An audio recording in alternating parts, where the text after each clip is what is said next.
Jim Corbett নামটা শুনলেই চোখের সামনে ভেসে ওঠে দুর্গম জঙ্গল আর রোমাঞ্চকর সব শিকারের গল্প, তাই না?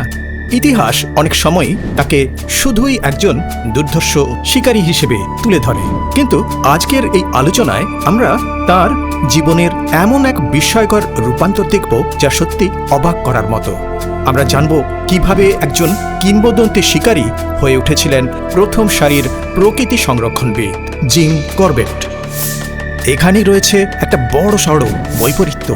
ভারতীয় উপমহাদেশের সবচেয়ে বিখ্যাত বাঘ শিকারী, যিনি দিনের পর দিন বন্দুক হাতে জঙ্গলে চষে বেরিয়েছেন, তিনি হঠাৎ কেন বন্দুক নামিয়ে হাতে তুলে নিলেন একটা মুভি ক্যামেরা? যে প্রাণীদের তিনি একসময় শিকার করতেন তাদেরই সুরক্ষায় কিভাবে তিনি নিজের জীবন উৎসর্গ করলেন? চলুন এই রহস্যের জট খোলা যাক। চলুন দেখে নিই শৈশব এবং প্রকৃতির সঙ্গে তার এই নিবিড় সম্পর্কের শুরুটা কোথায়। সালটা 1875। কুমায়ুনের নৈনিতালে এক আইরিশ অভিবাসীর পরিবারে জন্ম নেন এডওয়ার্ড জেমস করবেট। সবাই তাকে ভালোবেসে ডাকত জিম। তার জীবনের টাইমলাইনটা বেশ ইন্টারেস্টিং। 1895 সালে তিনি রেলওয়েতে যোগ দেন, এমনকি প্রথম বিশ্বযুদ্ধে ক্যাপ্টেনের দায়িত্বও পালন করেন। জিমের মন কিন্তু পড়ে থাকত কালাডুঙ্গির ঘন সবুজ জঙ্গলে, যেখানে তিনি কাটাতেন সেই ছোটবেলা থেকেই তার শীতকালগুলো। আর এই হিমালয়ের পাদদেশেই 1907 সাল থেকে শুরু হয় তার মানুষ খেকো বাঘ শিকারের সেই বিখ্যাত অধ্যায়। জঙ্গলকে তিনি নিজের তালুর চেয়েও ভালো চিনতেন।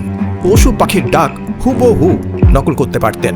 কালাডুঙ্গির জঙ্গলে দিনের পর দিন কাটিয়ে তার শ্রবণ, ঘ্রাণ আর দৃষ্টিশক্তি এতটাই প্রখর হয়েছিল যে যে কোনো বন্যপ্রাণীর সামান্যতম নড়াচড়াও তার চোখ এড়াত না। এবার আমরা প্রবেশ করব নরখাদক প্রাণীদের এক ভয়াল অধ্যায়ে। বিংশ শতাব্দীর শুরুর দিকে ভারতের পাহাড়ি গ্রামগুলোর কথা একটু কল্পনা করুন। সে এক ভয়ঙ্কর সময়। কুমায়ুন এবং গাড়োয়াল অঞ্চলে মানুষ খেকো বাঘ আর চিতাবাঘের আক্রমণে প্রাণ হারিয়েছিলেন প্রায় 1200 মানুষ। হ্যাঁ, ঠিকই শুনছেন, 1200। এটা ছিল সেখানকার সাধারণ গ্রামবাসী আর তীর্থযাত্রীদের কাছে এক জীবন্ত দুঃস্বপ্ন। চারদিকে বিরাজ করত এক হাড়হীন করা আতঙ্ক। জঙ্গল মানেই ছিল নির্ঘাত মৃত্যু। এই চরম সংকটময় মুহূর্তে ত্রাতা হয়ে এগিয়ে আসেন জিম করবেট।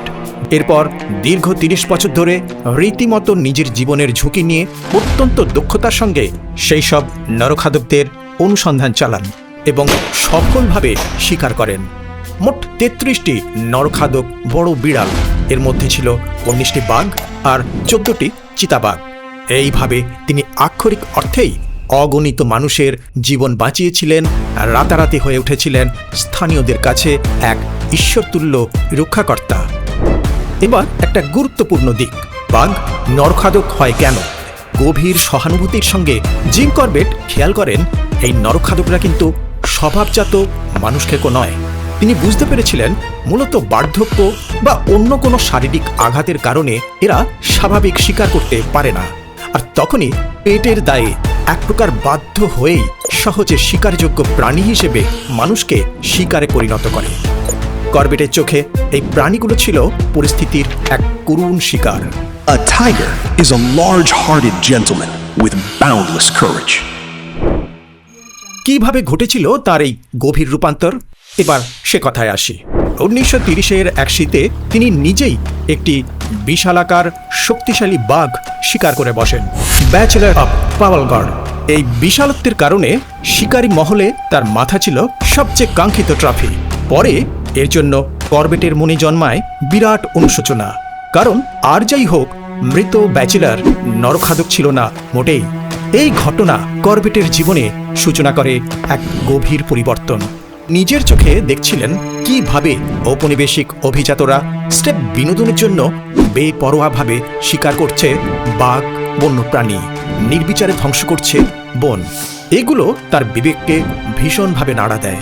তিনি মর্মে মর্মে উপলব্ধি করেন কেবল আনন্দের জন্য বন্যপ্রাণী হত্যা করা কতটা অযৌক্তিক, কতটা অন্যায়। প্রচলিত শিকার সংস্কৃতির প্রতি তার মনে জন্ম নেয় এক তীব্র বিতৃষ্ণা। করবেট তার প্রবল বিরোধিতা শুরু করেন। তার জীবনের এই দুই পর্যায়ের পার্থক্যটা সত্যি অবাক করার মতো। জীবনের শেষের দিকে এসে তিনি আক্ষরিক অর্থে নিজের রাইফেলটা পুরোপুরি নামিয়ে রাখেন। বন্ধু ফ্রেডেরিক ওয়াল্টার চ্যাম্পিয়নের অনুপ্রেরণায় তিনি হাতে তুলে নেন মুভি ক্যামেরা। এখন তার উদ্দেশ্য বাঘ মারা নয়, বরং ক্যামেরার লেন্সে তাদের জীবন্ত ফ্রেমবন্দি করা। ট্র্যাকিংয়ের সেই অসামান্য দক্ষতা তিনি ব্যবহার করতে শুরু করলেন, তবে হত্যার জন্য নয়, সংরক্ষণের জন্য।